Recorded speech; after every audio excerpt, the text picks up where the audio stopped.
Aujourd'hui, je vous présente la recette de mon gâteau forêt noire. Donc, j'ai commencé par égoutter mes cerises et je les ai mises trempées dans du kirsch. Et j'ai laissé sur le côté. J'ai fait mon sirop que j'ai laissé sur le côté bien refroidir. Et maintenant, je vais m'occuper de la préparation de la génoise cacao. Voici les ingrédients. Donc au bain-marie, j'ai cassé mes œufs, j'ai mis mon sucre et je mélange pendant 5 minutes. Le mélange, vous allez voir, il va augmenter et il va devenir mousseux, comme ceci. Après les 5 minutes, je l'enlève du feu et je bats encore 5 minutes. Voilà un beau mélange.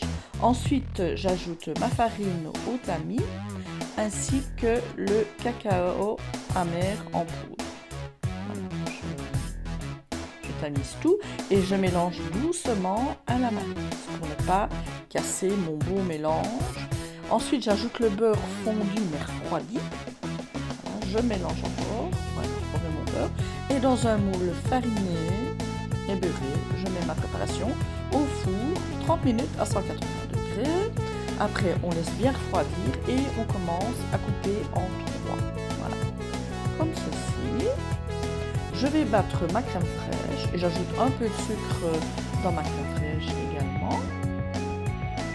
Voilà, donc ici on va commencer le montage du gâteau. Donc le premier morceau, je le badigeonne de sirop dans lequel j'ajoute un petit jus, un peu du jus du trempage des cerises.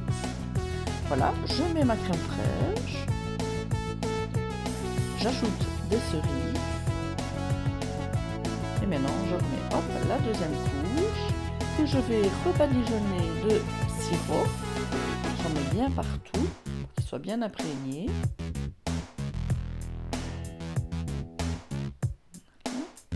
Je remets une couche de crème fraîche.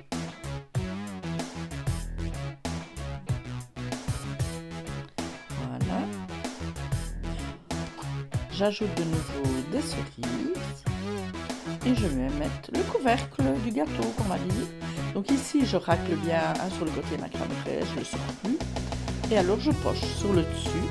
J'essaye de faire une belle petite déco. Je vais ajouter encore des cerises. Je vais remettre un peu de crème fraîche sur le côté et ensuite je vais parsemer le tout de copeaux de chocolat noir. Bon appétit!